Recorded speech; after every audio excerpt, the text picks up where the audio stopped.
think the Wow. deceased spirits can interact with our physical world here? Well, they do all the Oh, time. oh, Yeah, okay. yeah. Absolutely. There's all kinds of miracles where, somebody felt an arm pull them back onto the curb and they missed getting hit and perhaps killed with a car. Yeah, I think that stuff happens, but it's not like they're reading our minds and they know our thoughts. They're watching us and they're there and they love when we ask for their assistance. Whether that be a deceased loved one or an angel or a saint or God or whoever, doesn't matter. Julie Ryan, thanks for joining me on the Mindful Movement podcast. Oh, my honor. Thank you for having me. It's nice to meet you with the video. We had one call before, and I want to also thank you for that and providing a little service for me. And you are a psychic medium, a medical intuitive, I guess, and you were nice enough to share your service and had like a call with you where you did some interesting stuff, and it's given me a lot to think about. And I would like to at some point get into what my experience was for that. But first, I just want to say thank you for offering that for me. Appreciate it. You are most welcome. It's my honor. What? Let's start off like, what is this stuff, Julie? What do you do? Well, I tell people less. I'm a businesswoman and an inventor of surgical devices sold throughout the world who learned how to do woo woo, and I'm a buffet of psychicness. So, what does that mean?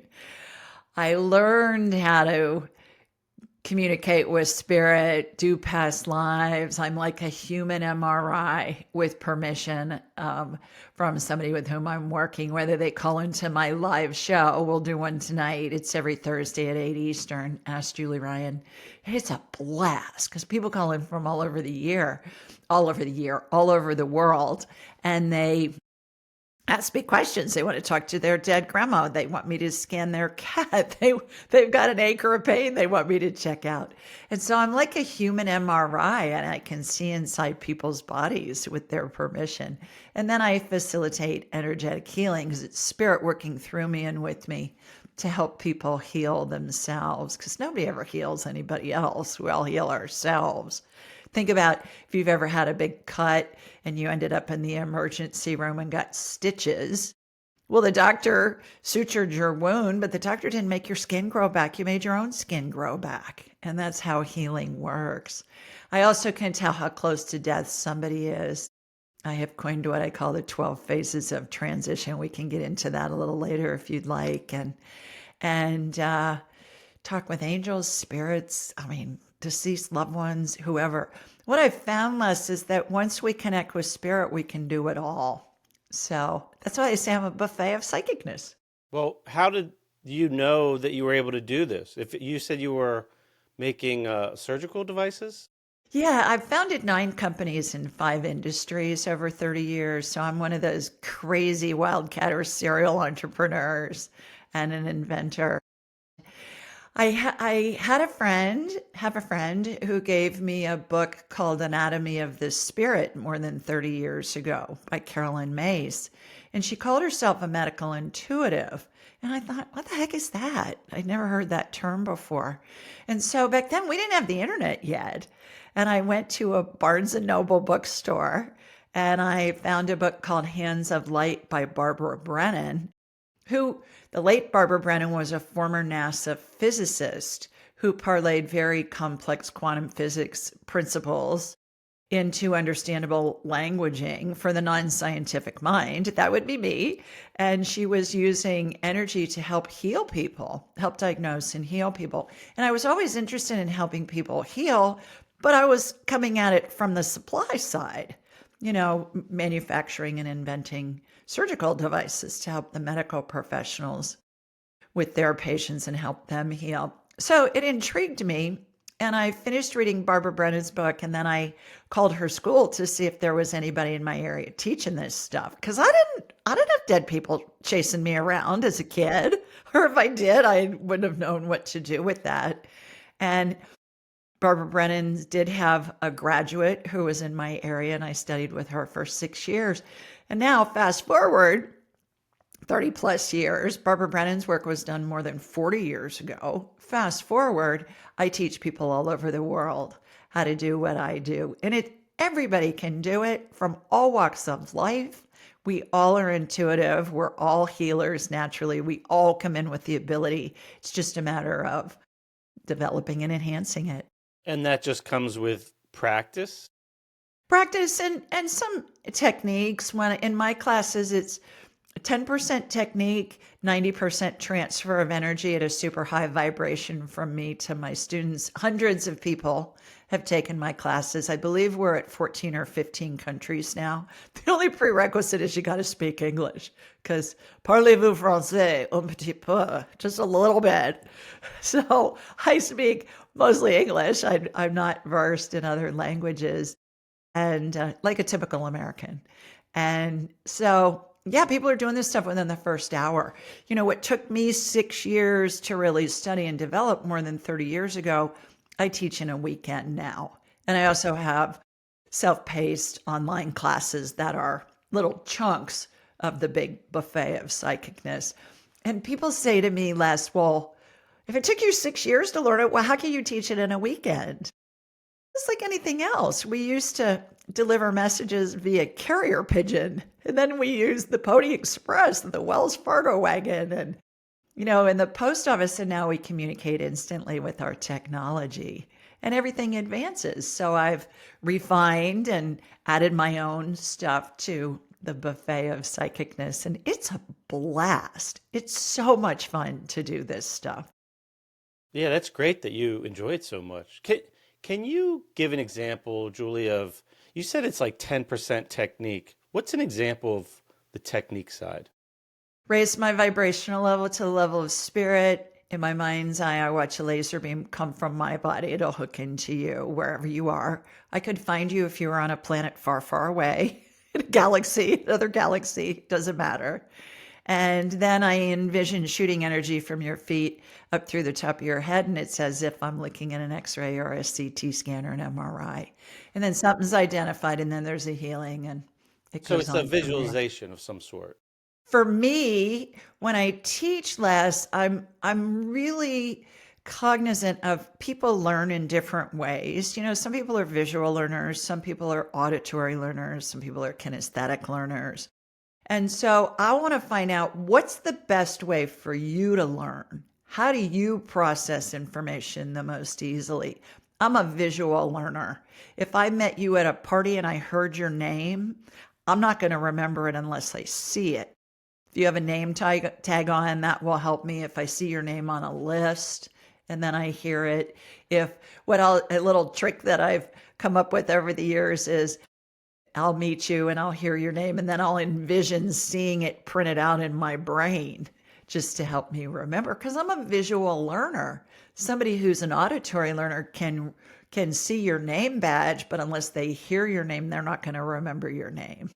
Kind of a thing. And we all have different ways that we learn. We learn through all of those methodologies, but it's been my experience over decades now that spirit's going to communicate to us in a way that's going to be really easy for us to receive it. So there could be two different people that are both, I guess, medical intuitives, let's say, working on the same person that's somewhere else in the world, and they could get to a similar or same conclusion, but it would be experienced different for them Right. individually.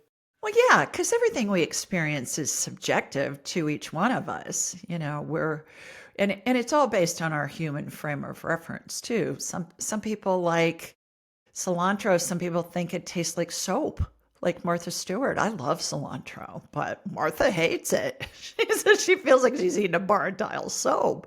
So, yeah, everything is going to be experienced individually. And that's what I'm about.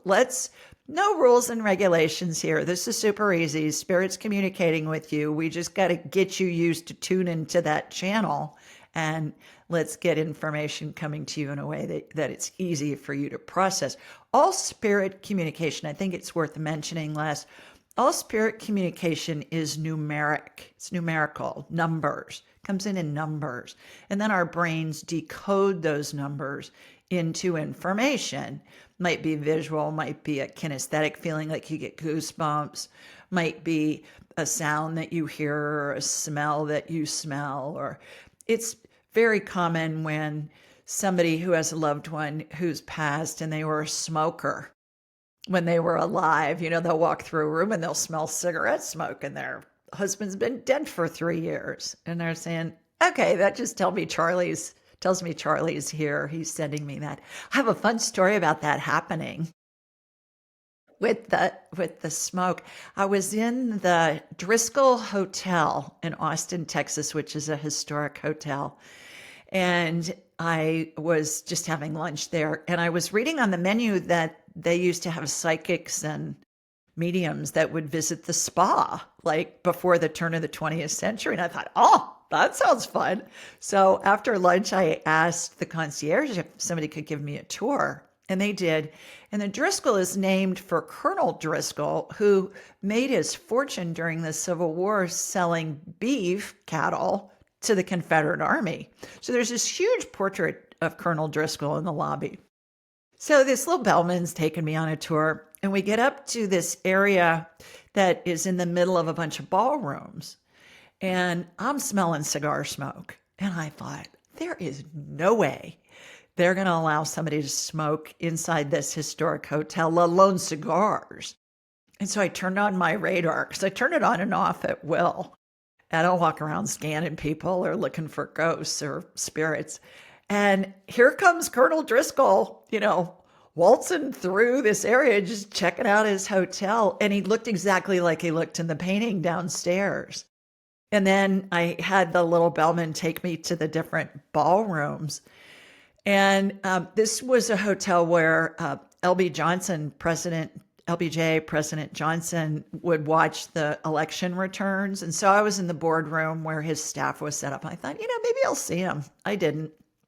But we walked in this other room, and there were these huge gilded mirrors. There were about 8 of them in the room, and they were on all these different walls. And I asked the bellman, I said, what's the story on the mirrors? Because they had a cameo carved into the wood at the top of the mirror. And I said, so what's the story on these mirrors? And he said, well, we think that they came from Emperor Maximilian's palace. And I'm like, and he said in Mexico City. I'm like, okay, I never heard of Emperor Maximilian, and I didn't know he had a palace in Mexico City.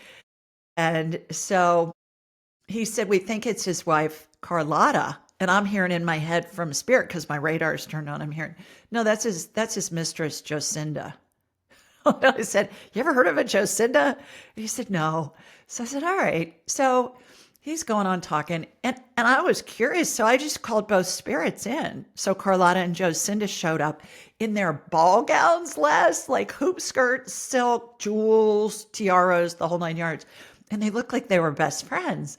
And I said, who is that? Who's the cameo? And Jocinda, the girlfriend, said, yeah, it's me. So later on, I looked up Emperor Maximilian, Carlotta, Jocinda, and there's all this historic information available about Jocinda, the mistress. Oh, And interesting. back in the day, so much of that royalty had, heck, even today, they had mistresses. So that's just a fun example of how this can really enhance our lives. Anything we want to know, all we have to do is ask, I and we'll want get to answers. I want to understand more. So I hear you refer to the word spirit a lot, and I thought at first you were referring to, I guess, I don't know, maybe like a godlike Yeah, I am. entity, but then you just referenced it, their individual spirits. Like, are you referring to something different there? Spirit to me, big spirit is God, source, universe. And I believe it's spirit working through me and with me to help people heal, whether that be they're talking to their dead grandmother, or they got a medical thing going on, or they're upset because their pet's sick, or whatever. We're all a fractal of the divine. We're all made in the image and likeness of God. I believe that. That's what I see.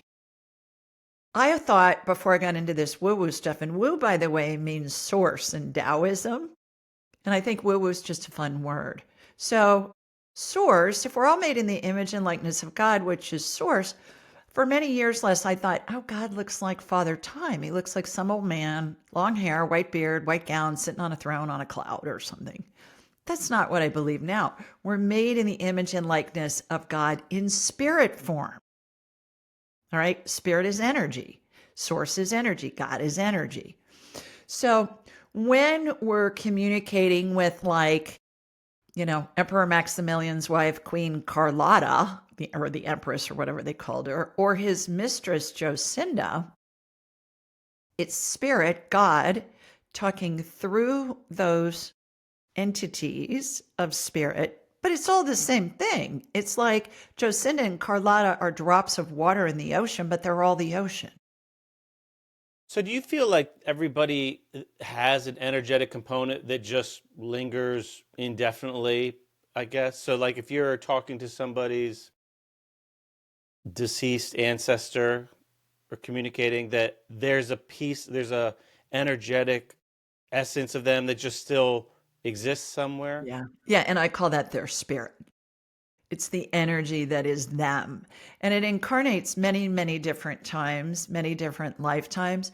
But every spirit has a frequency that they keep throughout all of their lifetimes. So, how I got in touch with Carlotta and with Jocinda at the Driscoll Hotel was I thought of them. Our heads are like big satellite dishes, and they receive and they transmit frequencies, much like your satellite TV does. And then it depends where we have our attention and intention tuned. And then that's going to determine what the information is that we get back. So, for instance, I'm thinking of Emperor Maximilian, just as an example, because we're talking about it. That tunes my satellite dish head to his frequency, and it opens up something similar to a two-way radio communication. And all we have to do is just ask, and they're going to respond. How you know that that response is from that spirit or from spirit in general, from God, the universe, what source, whatever you want to call it, is it's that first thing that comes in your head fast as you can snap your finger, or before sometimes, because time doesn't exist in the spirit world. Time's a human creation. And so they've already got whatever our thought or question is, and they're responding to us immediately. Interesting. Yeah, I Yeah. tell Time people is relative, I guess. time is a human creation, but I tell people if people get confused when sometimes they'll get an answer before their thoughts even done being thought. Well, time in our understanding isn't a thing in the spirit world, so they've already got our thought before we're even done thinking it sometimes. That's interesting. So you feel that anybody, if you place your attention on any spiritual entity, that their brain or some part of your energetic field becomes an antenna essentially that can Right. just tune in. Yeah. And communication will happen instantaneously if you're, I guess, open to it. And it doesn't matter whether the spirit's attached to a body or not, because when I scanned you, it was my spirit attaching to your spirit. And then I'm using that energy to be able to see inside your body. So on And that, I learned how to do that. in that experience, so one thing that was interesting, you mentioned during that call, you were asking about like my left collarbone, and I didn't think much of it. And that you, I think you phrased it as there was like an energy blockage or something. So later that week, I was having a session with actually someone that was just recently on the podcast, Rachel Davis. She's a myofunctional therapist and a cranial sacral fascia. I was getting cranial sacral therapy, and which are you familiar with that? Or okay, for for someone that's not familiar, it doesn't look like much that's going on. It looks like almost like a fake massage. Um, but I'm laying on the table, and she has her hands on my left collarbone, like for a while. And afterwards, I was like, what were you doing there?" She's like, "I don't know. I was just that's what I was called to." I guess she does a lot of like listening. And I told her, I was like, I actually had a session with a medium earlier this week who told me that I had something going on with my left collarbone. Yeah. And I'm very open, and I'm trying to be open. And I'm also like very skeptical, or not, Sure. I'm not, I'm like a cynic at heart. Yeah. Um, I'm and skeptical too. I'm so, very skeptical. so like Yes. after our call, I'm like, that's really interesting, but is that full of shit? Like, like what's going on? Like, I just don't understand. I want to understand. And then that happened, like literally like 3 or 4 days later. I was like, what is that about? And then I was thinking about the like mechanics, like the physical expression of what that could be, and what does that area represent in the body, and um, like I've done some studying on the lymphatic system, and the lymphatic system's kind of asymmetrical, and it really leans heavy on the left side, and the final, like the bottom of the funnel, if you will, is right around that. I think it's like the left thoracic duct, which basically goes right under that collarbone, which I oftentimes find myself when I do lymphatic work personally drawn there. Like that's the first place I go, because it's like you work from the bottom of the funnel out, if you will. Yeah. Right. And I don't know, that was interesting. But what is it? So that was my experience. I mean, there were other things you talked to. I don't want to spend the whole session on that, but on your end, like, what do you experience when you're telling me there's something going on with my left collarbone? Well, I'm always grateful, first of all, that I'm a girl because I can multitask. It's a female superpower we all possess, we females. So I'm watching something get identified and a healing happen in my mind's eye. And then I'm feeling it and other sensations come in sometimes. And then I'm getting what I call divine downloads into my head of things to do, things to tell you, stories to share, things like that. And I'm chit chatting with you. So I'm multitasking. And it's really fun because my vibrational level is really jacked up because I'm working in a super high vibration of spirit. And that's what happens when people have oh, experiences where they get goosebumps. They hear something or they see something or something happens that's out of the ordinary. Their vibration level's very high. Going to church, that's what that's all about. Churches, especially the early churches, were designed to help us raise our vibrational levels. All the great Gothic cathedrals around the world, just from a pitched roof, a tall ceiling perspective. And then they came up with lots of other things to help raise our vibrational levels to appeal to everybody.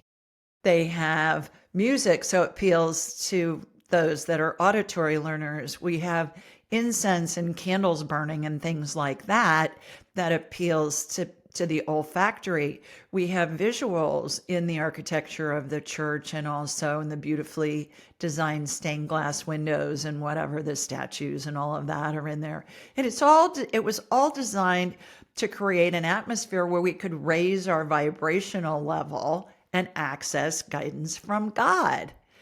And so when you look at it that way, every culture has their own nuances. They have gongs, they have incense, they have, in the Eastern culture, they have altars where they'll have sometimes pictures of ancestors, or they'll have the Jade Emperor statue or Buddha or whomever. In the indigenous cultures, same thing. Look at the Aztecs, look at those pyramids. The pyramids are all over the world. They're not just in Egypt.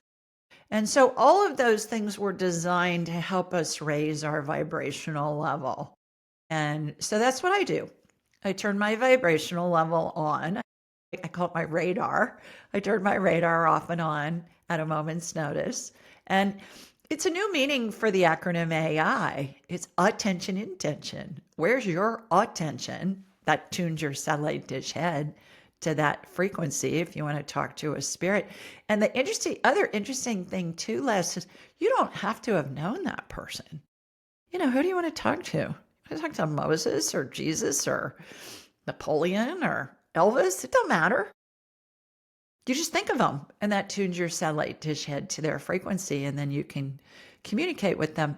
In several of my classes, I've had a student on stage with me. One comes to mind where this guy was a brilliant mathematician, and he was working on some algorithm. And we brought in Einstein to help him.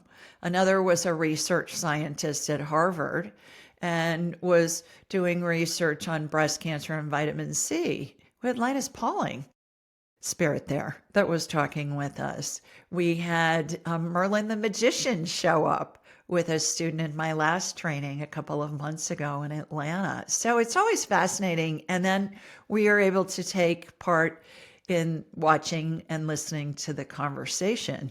And the information that's conveyed is just amazing. So it's like AI is really helpful, helps us find out things quickly. It's like doing an internet search, but it's not necessary. You just ask spirit a question, you're going to get any answer you want for anything that's past, present, or future. Okay. I mean, let me rephrase. That's very interesting. I feel like I want an answer to a different question, though. Maybe I didn't say it right. Yeah. I mean, like Let when me I'm let me say one thing about future events though sure. too. Well, it's in my head, and Okay. that is future events are fluid. So when we get an answer on something that we're wanting to happen in the future, that's the answer at this moment in time. But again, it's fluid and there are a bazillion variables that come into play that can affect an outcome. Your free will, somebody else's free will, global pandemics, weather, whatever. And so when we're talking about future events, I always put it in with the caveat of that's what I'm getting right now. It may be different in an hour, next week, next month, next year. That's what I'm getting right now, keeping in mind there are a bunch of variables that can affect the outcome. Okay. So, Julie, when you say that's what I'm getting, like when I think about the session I had with you and you're giving insights, providing insights about, an area of my body, I guess I'm curious of the experience in that moment on your end. Are you like seeing an image of my body with like a red area that like looks inflamed that happens to be that? Like, how do you experience in that moment when you're, I guess, like doing a reading or a scanning? Well, as I mentioned, it's a good thing I'm a girl because I'm multitasking. Right. I'm watching something get identified. Like I see body parts I see inside. I'm like a human MRI. Like So I in your can, mind's eye, like if you were to yeah, close your eyes and just imagine, if someone were to close their eyes and imagine just a visual image of something. That's how you're taking it in, or is it like a felt experience? Or all of the above. So as I mentioned, I'm watching something get identified in my brain. I'm watching a healing occur.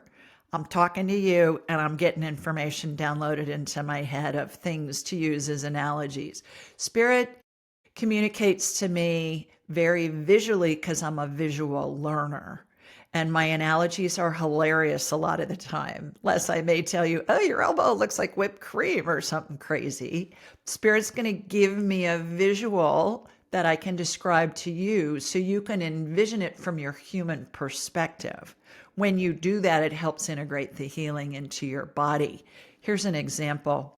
My grandson Sam, who just turned 18, when he was little, like maybe three ish, he was on a swing set and he fell off and he was holding his arm. He was in a lot of pain. So his mom called me. My daughter in law called me and she said, can you scan Sam? I think, he's hurt his arm. He fell off the swing set. I said, yeah. So I got him on my radar in a nanosecond. And I said, yeah, it's broken. It's above his elbow. It's his right arm. It's above his elbow. I said, I'll meet you at Children's Hospital in the emergency room. And I did. And the doctor came in to examine him. And his mom said, well, he's got a broken arm and it's above his elbow and it's in this position. And she pointed to it. And the doctor looked at her like, yeah, right, lady. Well, guess what? When they did the x ray, that's exactly where the break was. So I see things inside the body that give me information about what the issue is. And then I'll watch a healing happen. And the healing can take the place. And again, it's spirit working through me and with me to help that person heal themselves. And So it can take the form, the healing of something getting added, something getting removed. I watch procedures all the time in my mind's eye less that emulate what I saw in surgery for all those years. I was in and out of surgeries for 30 years, developing products, testing prototypes with my team, those kinds of things. Many times I'll see a healing that utilizes methodologies and devices that haven't been invented yet. And regardless of what I'm seeing in my mind's eye, I'm very descriptive with my client because I want them to envision it because it's going to help integrate the healing into their body. On my call-in show on Thursday nights, I say to everybody listening, we got a live stream going and we've got people calling in too, and people are asking questions in the chat on the live stream, and then also they're on camera. And I'll say to everybody listening, real time, and also could be 5 years in the future, I say, okay, envision what I'm describing if we're doing a healing on a caller, because I want them to envision it so it'll integrate into their body, but I want everybody else to envision it because we're all sending energy, healing energy to the person who's the caller with the issue. You think that's And it more effective when there's like a collective, when there's more people?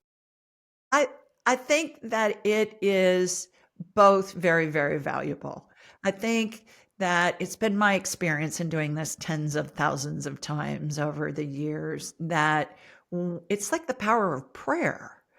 Groups of 8. Lynn McTaggart has done research. She's the person that comes to mind where they're able to focus on things, whether it be seeds growing faster and more bountiful and or a healing. When we focus on the same thing, the attention intention, we're sending energy to that person. When somebody's in surgery, I can scan them anywhere in the world. And usually I'm working with one of their family members and I'll say, okay, here's what's going on. Their guardian angel is always over the head of anesthesia. There are surgeon spirits that are advising the actual surgeon and surgeons that are in the room, and their deceased loved ones are in there too. And I can describe what they look like. There's always a correlation between that how many people are praying for that person and how many spirits are in the room. So yeah, Okay. there's a correlation. Do you need Is to it know? better? Is it better? Not necessarily. It's something that adds to the equation. People are going to be able to heal regardless of that. But to me, it makes sense that get on every prayer chain you can if you're having Right. surgery. Yeah, Yeah. for sure. I mean, I know in my experience, just through my experience with like meditation, when I've been in group meditations, like the energy of the space is definitely different than when you're by yourself. There's definitely synergies. There's something Well, collectively it's going on. magnified. Yeah. The energy's magnified. Do you need to know where someone is? Like, is location relevant? If somebody says, my loved one is having surgery, and can you, I don't know, do your thing, put Yeah. on your Yeah. radar? Do you need to know No, like what town they're in or anything? no, but it's just fun. Like on my show, people want to know, okay, well, Susie's calling in from Singapore and somebody else is calling in from Minneapolis and somebody else is calling in from, Munich and it's 3 in the morning and they stayed up to call in to get a scan. So it's just interesting. Gotcha. But I actually watch in my mind's eye, I'll watch a laser beam go across maps, like go across America or go across the Atlantic Ocean. I have a lot of people that call in from Australia, and that's fun because it's already the next day.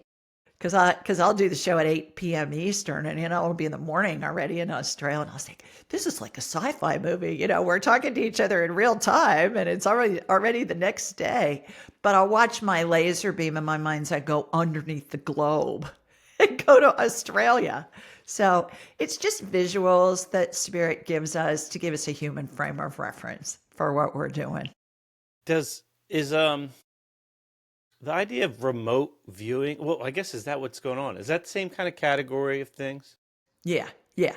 I can remote view anything, and I teach remote viewing. It's the first thing I teach in my class, actually, is remote viewing because we're using it all the time. We're using it for doing medical scans. We're using it to, over the years, Less I've done many times where somebody's buying a new home and they'll say, "Can you scan the house and see what you find? If you find anything, the inspector's coming and I want a list to give to them." And I'll say, "Okay, you got a little bit of a leak here in the upper left eave on the back of the house on the left side, it looks like a bedroom or you've got some rotten wood here, or you got something there, or whatever. I can see inside walls. I can see where there's mold inside people's walls. Like if I see mold inside somebody's body, then we'll reverse engineer it. The healing will happen, but we'll reverse engineer it and find out where in the heck's the mold exposure coming from. Interesting.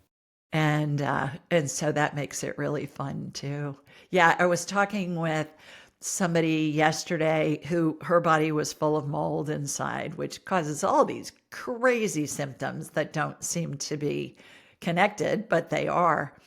And I said, "All right, where's the mold? Do you have a mold issue in your house?" And she said, "Well, I haven't seen any mold and I haven't smelled any." And I said, "Do you have a basement?" And she said, "Yeah." And I said, "Is it cement? Is it a cement floor or is it a dirt floor?" And she said, "No, it's a dirt floor. It's a really old house." I go, "Well, bingo. Is your HVAC down there?" She said, I said, "You can't have dirt without mold."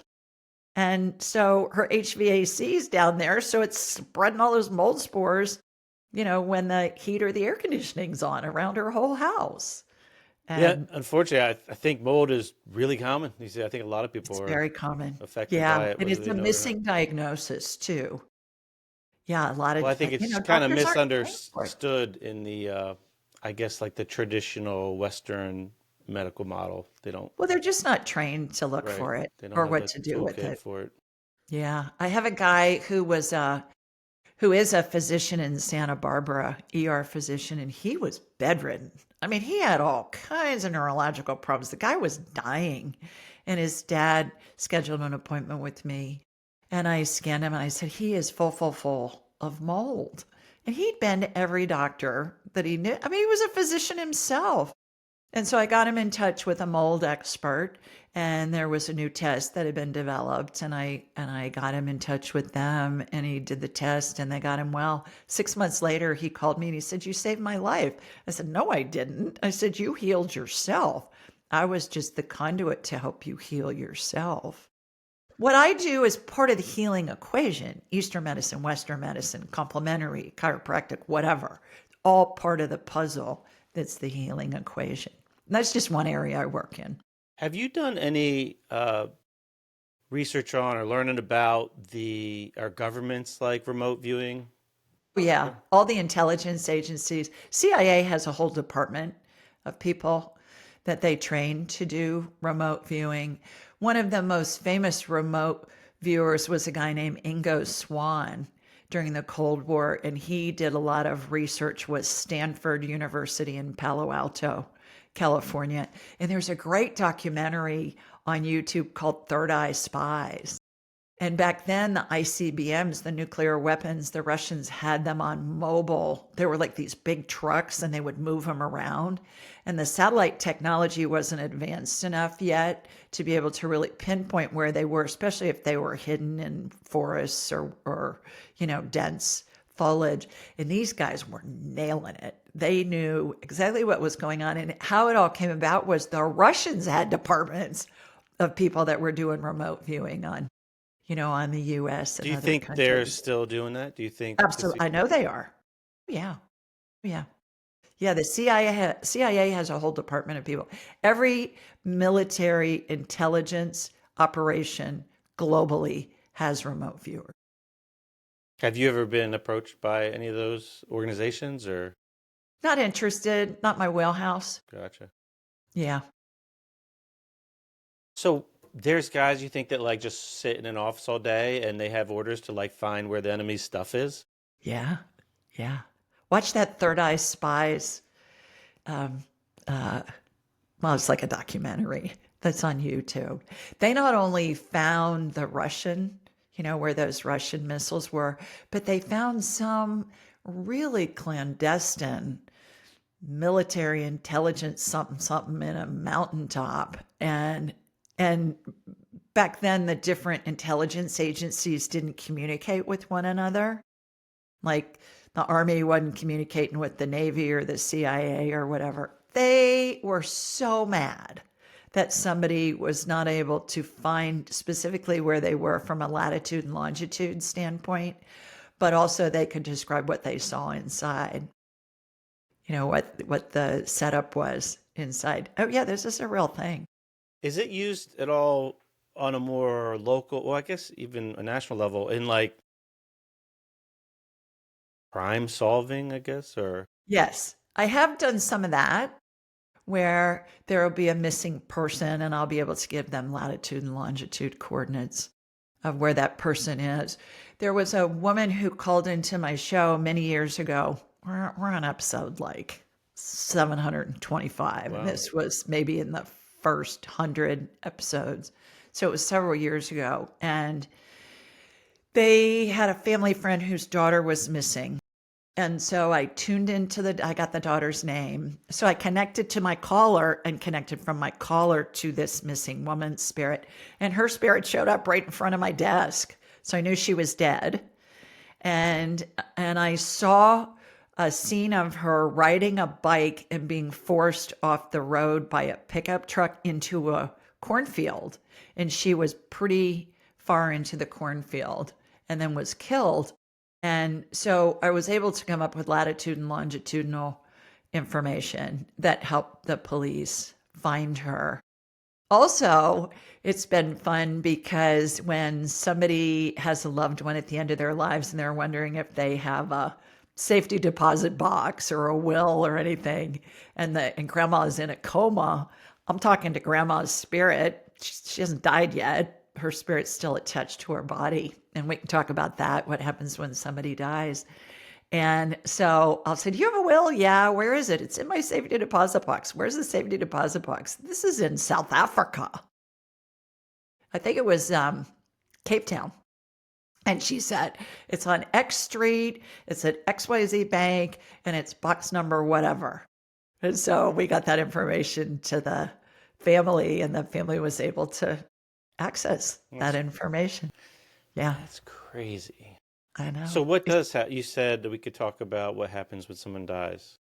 Yeah, what happens when we die, I call it the 12 phases of transition, Les, and it's how our spirit and our body separate when somebody dies, when they experience bodily death. The spirit continues into eternity.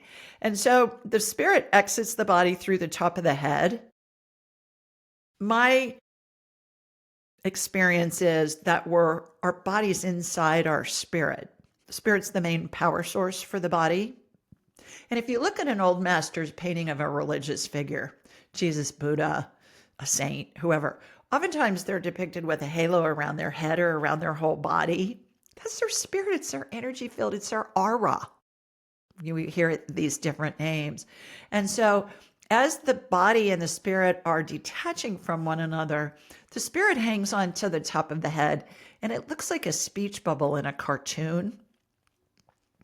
And this happens to everybody. Everybody goes through what I call the 12 phases of transition, regardless of how they die.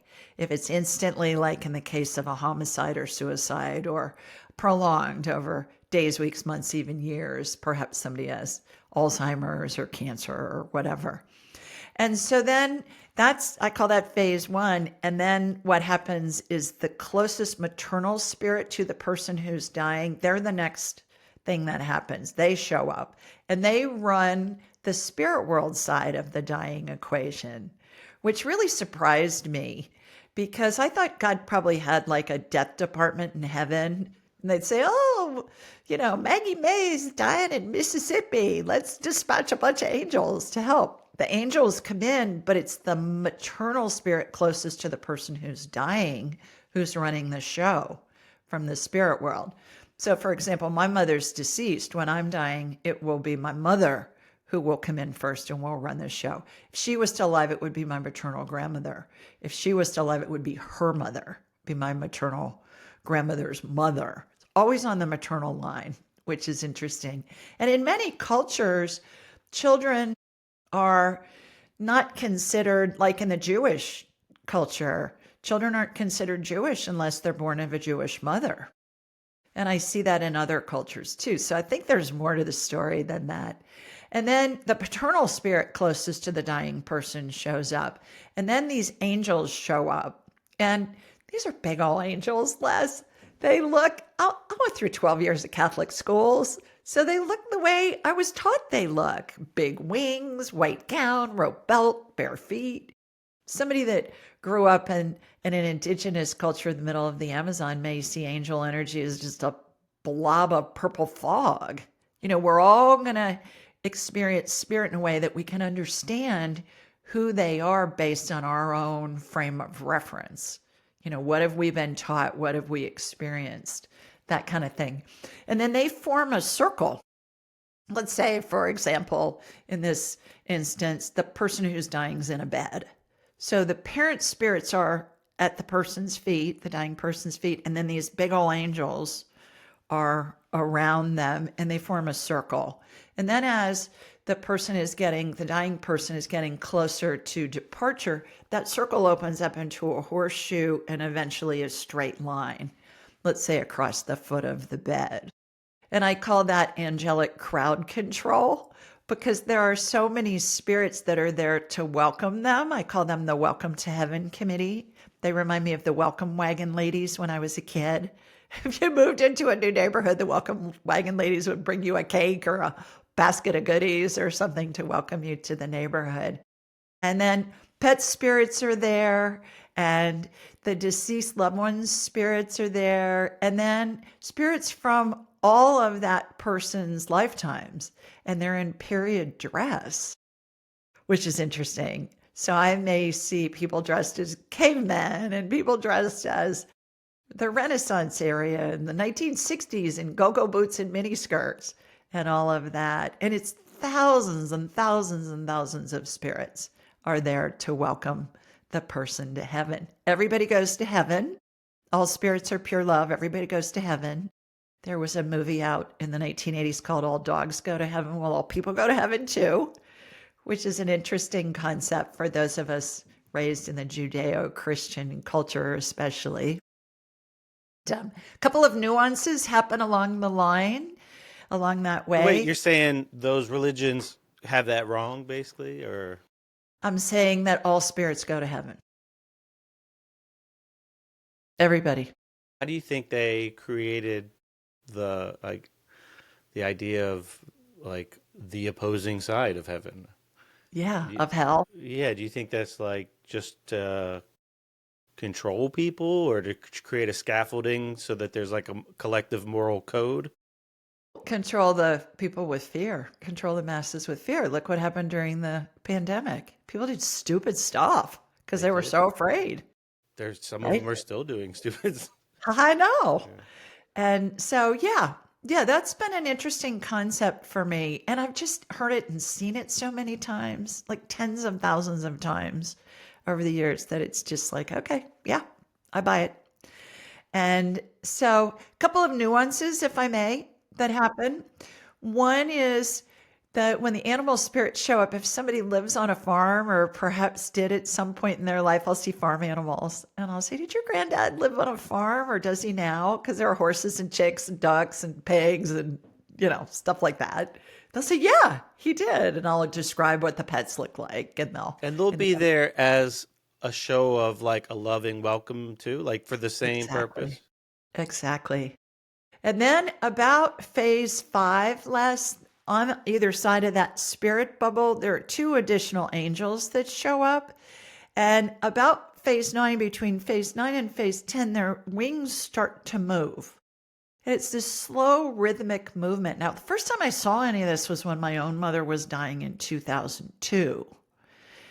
And I felt like the Lady of Justice scale statue, because on one side my heart was breaking because my mother was dying. On the other side, I was watching all this glorious stuff. I'd never been around anybody at the end of their lives before.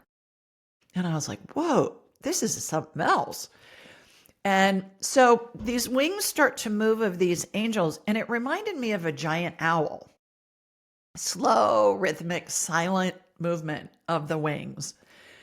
And I didn't know what that meant, but I knew that they would play a role in my mother's spirit detaching from her body.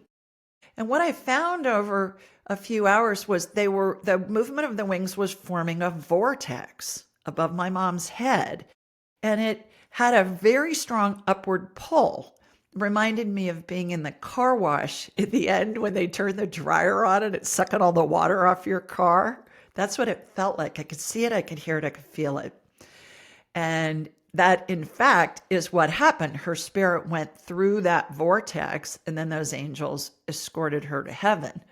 So, the interesting thing about that is when I was writing Angelic Attendants, my book, I thought, I'm just going to do an internet search on angel or on owl wings vortex. Come to find out, there's this thing called the wingtip vortex that is an aeronautical engineering phenomenon. And it talks about how the air goes over and under the wings and it causes lift, causes a vortex to form, which causes lift. Every jet, every plane, every bug, every bird, every kite, anything that flies has a wingtip vortex under it that causes lift. And I thought, whoa, I'm watching this and feeling this happen on the spiritual side with these angels' wings. Is creating an aeronautical engineering phenomenon. Every pilot knows about the wingtip vortex. If you do an internet search on that, you will get tens of thousands of hits on it. Articles, pictures, whatever, diagrams. And I thought, well, that's interesting. The other thing is all these different steps that I watched my mother go through when I was at her funeral a few days after she passed. And I'd been to many Catholic funerals over my lifetime. And they say a prayer at the end of every Roman Catholic funeral called In Paradisum, which in Latin translates into English as into paradise. And it talks about your loved ones and the angels will greet you and lead you into paradise. And I thought, okay, I just saw that happen with my mother. So again, when I was writing Angelic Attendants, I did an internet search to find out where did that prayer originate. And I learned that it began as a 5th century Gregorian chant. And I thought, well, maybe it took till the 5th century till somebody was well educated enough they could read and write. And certainly back then, those people were men living in monasteries and synagogues. And so perhaps everybody's been able to see this since the beginning of time. And it took till the 5th century till somebody could write it down. Then fast forward in the last 150, 200 years, as we've become more well-educated and more proof-based, that's kind of gotten lost in the shuffle. So I found that really fascinating as well. That's interesting. Do you, Julie, do you have any opinion or insight of like the experience from the other side? Like you will help people communicate with their past deceased loved ones or their spirit of them. Right. Do you have an opinion of the perspective of the deceased? Like, is that like when they get that call, they get excited, like, oh, I got work to do. Somebody is trying to reach out, or like, do they like that? Does it give them They like a love it. sense of purpose, or They love it. They love it. They're not going to interfere with our lives. They're going to send us ideas. They don't read our minds, but they're not going to interfere because we all have free will. It's what we want to explore and experience. But when we ask for their assistance, they're like Johnny on the spot. I have a friend named Perdita Finn who every morning before she gets out of bed, she has this little clipboard next to her bed and she assigns things to her loved ones in spirit. Like, Mom, I need you to do this. Dad, I need you to help, so and so with this thing. Aunt, Charlene, I need your help but with you don't that. think they interfere? Like, you don't think the Oh, deceased spirits can interact with our physical world here? they do all the Oh, time. oh, Yeah. okay. Yeah, yeah, yeah. Absolutely. There's all kinds of miracles where, somebody felt an arm pull them back onto the curb and they missed getting hit and perhaps killed with a car. Yeah, I think that stuff happens, but it's not like they're reading our minds and they know our thoughts. They're watching us and they're there and they love when we ask for their assistance. whether that be a deceased loved one or an angel or a saint or a god or whoever, doesn't matter. This is off topic, but I want to ask you, since you did mention the word earlier, you mentioned the pyramids in the context of like different cathedrals and things that were, I guess, created to raise the vibration, our vibration. What do you think the whole story of the pyramids is? Like, what do you think they're like? And I mean I know there are pyramids all over, and maybe they're all for the same purpose, but when I think of pyramid, I think of the big ones in Egypt. Like, what do you think's going on there? It's really fascinating. I find it fascinating. I have not delved into it as much as I'd like, and I haven't gone to visit them yet, but I plan to. They're energy generators. When we look at how they're positioned from a latitude and a longitude standpoint, there are so many similarities in the pyramids all over the world. There are pyramids in America. Most people aren't aware of it. You think about the Aztec pyramids, the Mayan pyramids. You think about there are pyramids in China. They look like pagodas, but they're in that triangular shape. And when we look at how they're positioned, there's way more to the story than meets the eye. The other thing that I find so interesting is that most of them have water running through the bottom of them. And water is a wonderful energy generator.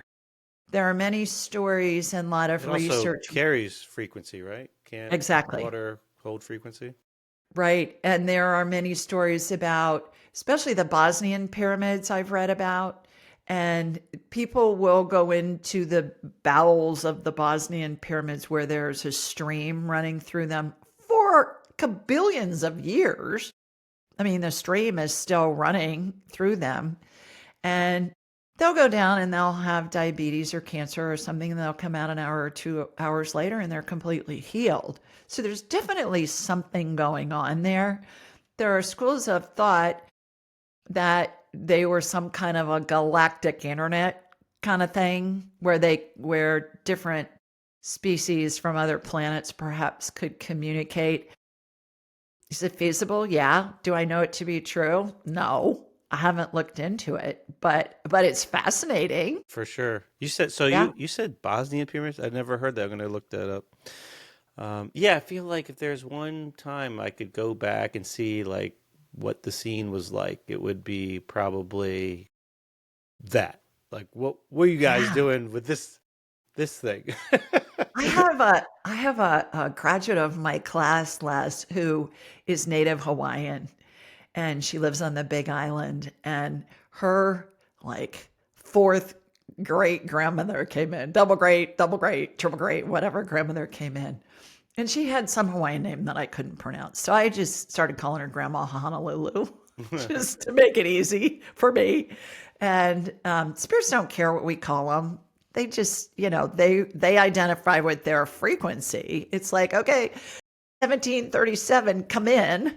And we're tuned to the frequency of 1737, whoever that spirit is. Anyways, this great great grandmother's spirit came in and she said, there's a development on the Big Island where some investors are trying to build a power plant, and there's a pyramid in the jungle.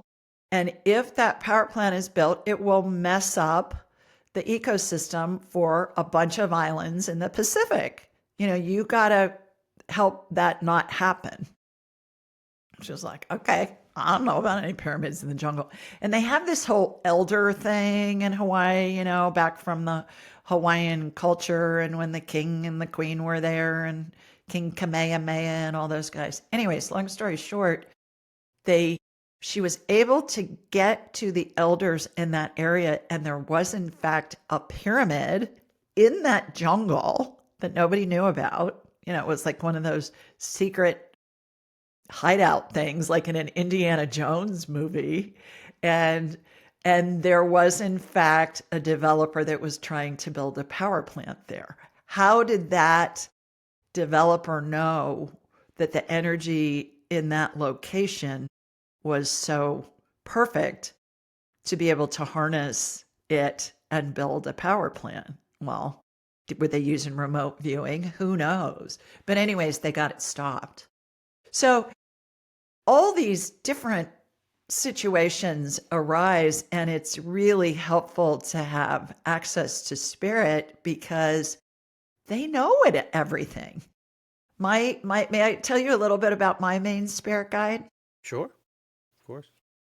One day I was getting a healing on me by my mentor, and when I'm laying on a massage table face up, my deceased loved one's spirits are on either side of the table, and they're participating in the healing. Well, one day this spirit of a dead pope shows up, Les. He's got his pope hat on and a shepherd's rod and the whole 9 yards. And I said, well, who are you? And my mentor could see him too.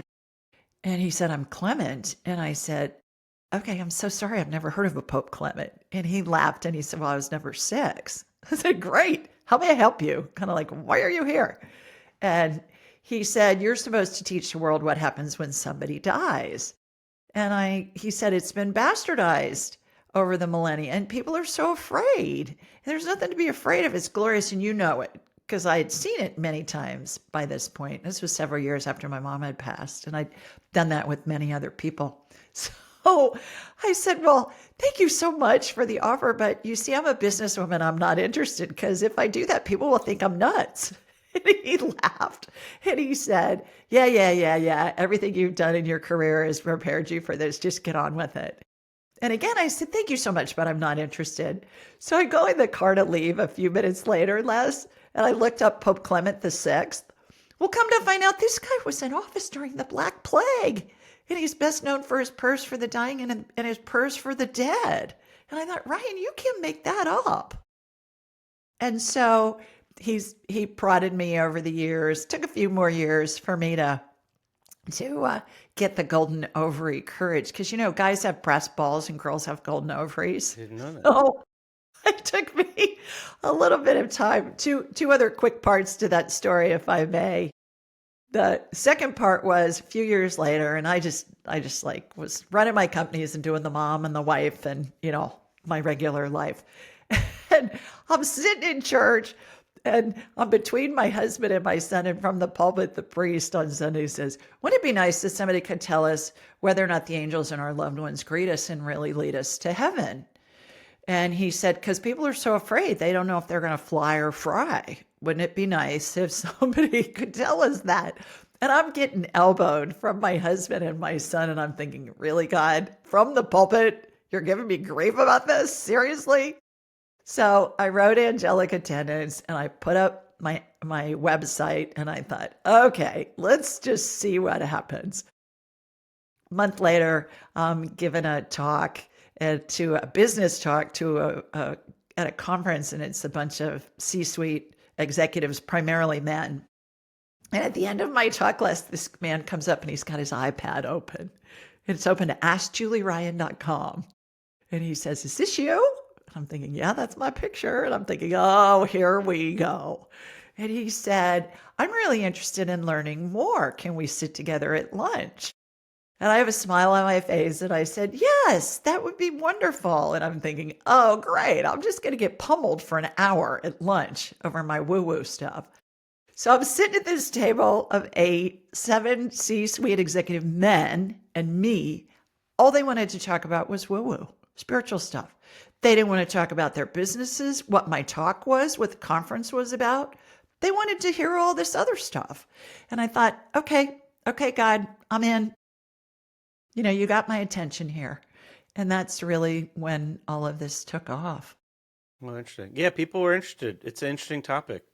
Yeah. I mean, if people are open to it, I think there's a lot of people that aren't interested at all, and maybe that'll change one day. But that's interesting. So that book you were just holding up, that's the book about the angelic attendants, what really happens as we transition from this life into the next. And we even have illustrations of the positions of the angels and deceased loved ones through all the 12 phases. Anybody that wants a free copy, just go to askjulieryan.com and we'll send you a free digital and audiobook version. and you can download it. And we also have it in Spanish, both in audiobook and in digital. Oh, nice. So What a great offer. get get a free copy. It's a gift for it is a thank you for listening to us today. And then, Julie, you say you have a like a weekly show where people can just call in and ask, like it's a live thing? Yeah, yeah. Every Thursday night at 8 Eastern, it's Ask Julie Ryan. We're on all the podcast networks. We have 5 channels on YouTube: English, Spanish, Portuguese, German, and French. And and then we do interviews as well. So we release 3 shows a week. 2 are interviews, and one's the call-in show, which is just a blast. Wow, that's a lot Blast. you're putting out there. And then, Because, but do I you? never know who's calling. I never know what their question's going to be. My team puts somebody on. I never know what Spirit's going to say. So I feel like I'm at the craps table, each week. It is so much fun. It seems like you're having fun. And if Yeah. people want to learn how to harness this skill and refine the technique themselves, you offer resources for that too. Yeah, we've got classes that are self-paced. I teach 2 live classes, one online in the spring and one in person in the fall. It's always in Atlanta, adjacent to the Atlanta airport. That's everything's at AskJulieRyan.com. All my social media is at Ask Julie Ryan, and everything's Ask Julie Ryan. Well, Julie Ryan, thank you for taking the time and joining me. It was fun to talk to you today and hear about this. And also, thanks again for the session you provided for me. It did give me a lot to think about. I enjoyed that. And for the listeners, always grateful for your listening. And I would ask you, if you have experience in anything in this realm that you'd like to share, please leave a comment and share with the community. I would like to hear what people have to say about this. Julie, thanks again. Everybody out there, hope you have a great day.